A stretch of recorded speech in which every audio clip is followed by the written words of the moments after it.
Let's get to Newcastle's training ground, and Keith Downey is there for. Sorry we had to make you wait there, Keith. There's just a lot going on right now, and you understand that more than most people, right? Things have moved on significantly with Sesko in the last 24 hours. Bring it up to speed. Yeah, we told you on Saturday, Tom, that Newcastle had made that first formal bid for Benjamin Sesko. It essentially was the £70 million that Leipzig are looking for, but it was £65 million plus £5 million in add-ons. What Leipzig said was, look, it does essentially meet their valuation, but they'd like to renegotiate the structure and the payment terms over that deal. So as a result of that, Newcastle then went back in last night with another offer, so to speak, again £70 million, but up front plus some potential add-ons as well. So we're yet to hear back from RB Leipzig as to whether they will accept that offer, but it does meet their valuation in terms of the figure. And Newcastle have also had some encouragement over the last 24 hours that Sesko would be open to the move. We've known for a while that he's open to both Newcastle United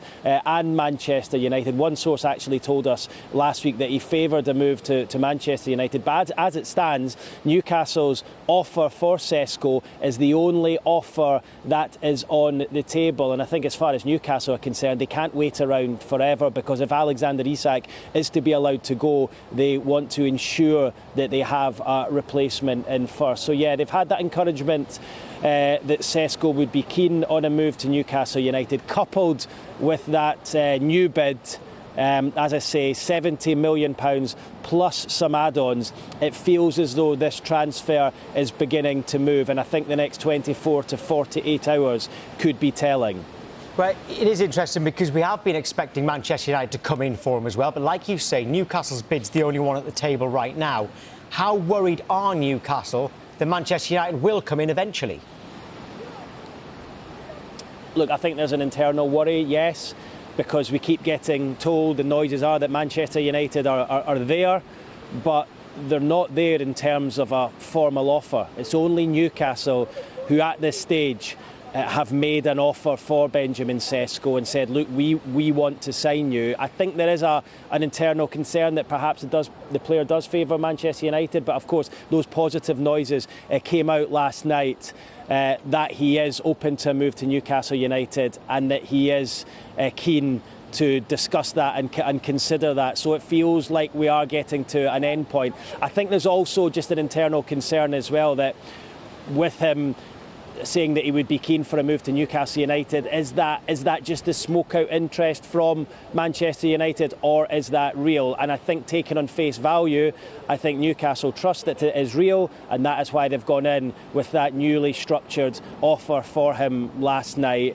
As I say, the numbers add up to what RB Leipzig are looking for, and the decision, I would suggest, now rests with the player. But as it stands, as I've touched on there, Tom, he only has one club to choose from at the moment, because Manchester United are yet to formalise their own offer. Now, why is that? Is it because they're trying to get players out the door first?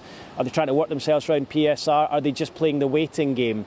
It feels like there's a number of games being played here, but Newcastle clearly stating their intent with that new bid last night. And as I say, it feels like we're getting to the crunch point in this transfer. Yeah, it does appear so. Remember, all of this is going on while the Alexander Isak situation is going on too. Where is he now, do you know, and when will he rejoin the first team? He's in the building behind me, Tom, right now, recovering from that minor thigh injury that he reported just under 2 weeks ago when he failed to travel to Asia for Newcastle's pre-season tour, and instead went on a self-imposed training camp to Spain, to the Real Sociedad training camp, which of course which of course was lying empty at the time. So he was back in yesterday on his own, receiving some treatment. He's back in again today. You would expect he's going to meet with manager Eddie Howe, because Eddie Howe came out, of course, when he was over in South Korea and said he learnt that Isak had travelled to Real Sociedad to recuperate and train. He found that out through the media. So the optics of the whole thing has not been good. It feels like talks definitely have to take place in the next couple of days, if not today, between Isak and his manager. Of course, remember, Newcastle only returned from South Korea just over 24 hours ago. So the players were given off yesterday, and today, as I understand it, it's just Isak who's going through his recovery, a little bit of individual training, probably some gym work himself as well. So he spent over a week over in Spain, flew back in on Saturday night and came back in here yesterday morning. So this is day 2 now of his return to Newcastle United. And as I say, talks will take place. Now, Isak, as we know, is keen on a move to Liverpool, and as we know, Liverpool are very keen on him. They had that bid last Friday, turned down by Newcastle, £110 million plus add-ons.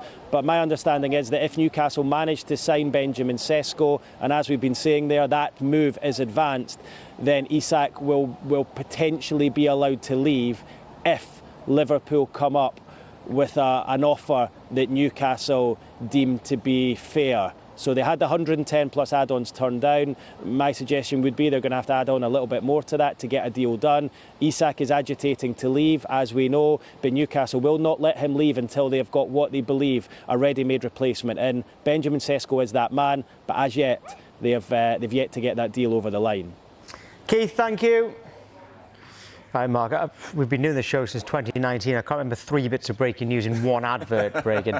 I've never been good enough to deal with that. Right, let's go to. There's a lot to talk about. Let's just stick with Isak, because that's what we were talking about last there with Keith. Because it's all to do with this Benjamin Sesko deal. But with Isak, it seems like his relationship with Eddie Howe may have changed, because at first, Eddie Howe said, I just want what's best for the player. I want the player to be happy, etc. And then suddenly it was like, you've got to earn the right to train with the first team, no players bigger than the club, etc. Can you understand why that relationship has changed over the last few days? Yeah, the dynamic shifted, hasn't it? And it's been quite a tetchy sort of week, 10 days, 2 weeks or so since this initial interest from Liverpool was made public.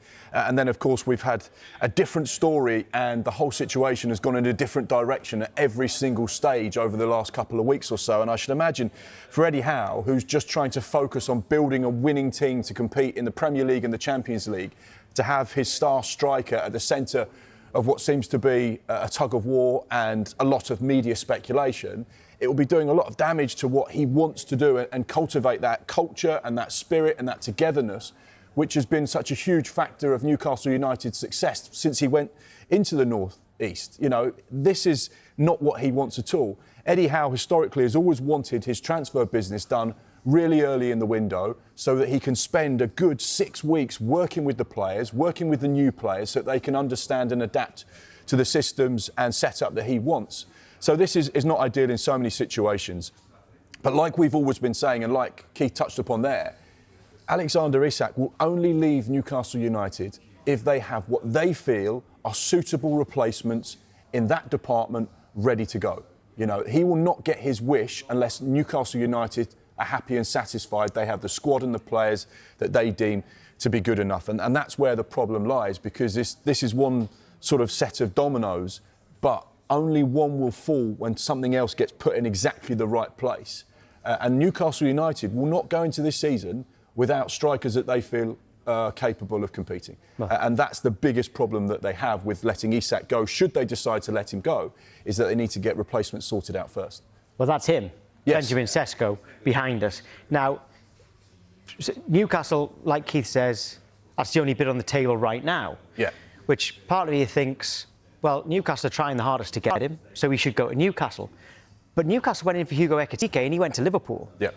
So how complicated is this, and how hard are Newcastle going to have to work to get this one done before he gets his head turned by anyone else? Now, ultimately, I always think you can't convince a player to come if he doesn't want to come. You can sell him the dream, sell him the project, explain what you're going to do to him, how you're going to transform him as a player, turn him into a top-class Champions League striker. He scored 4 goals in the Champions League last season, but can he go and better that? Can he get to the latter stages? Is he going to win the silverware that perhaps he wants to do whilst he's at this football club? And that's part of the job that Eddie Howe and his backroom team have to do, and say, look, this is the next right step for you.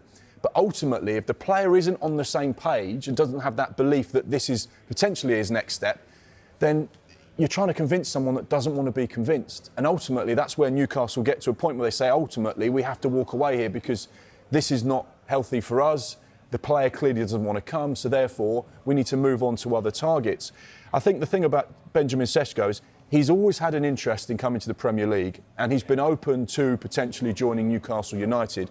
We know that there has been that Manchester United shadow lurking in the background, and that, of course, has been appealing to him. But until they put the money on the table, he doesn't really have a decision. Newcastle fans will say, well, hang on, we got close with João Pedro, we got close with Dean Howson, we got close with Hugo Ekitike, but ultimately they chose to go in a different direction. So these things can change at the last minute. You mentioned at the top of the show, Chuba Akpom. Regardless if he's sat in that Ipswich Town dressing room, changing room, training ground, until it's physically signed, nothing is done. And this is very much the same situation. Newcastle United could agree a fee with RB Leipzig, and they could say, we've agreed a fee, you're now free to travel to do your medical in the North East with Newcastle United.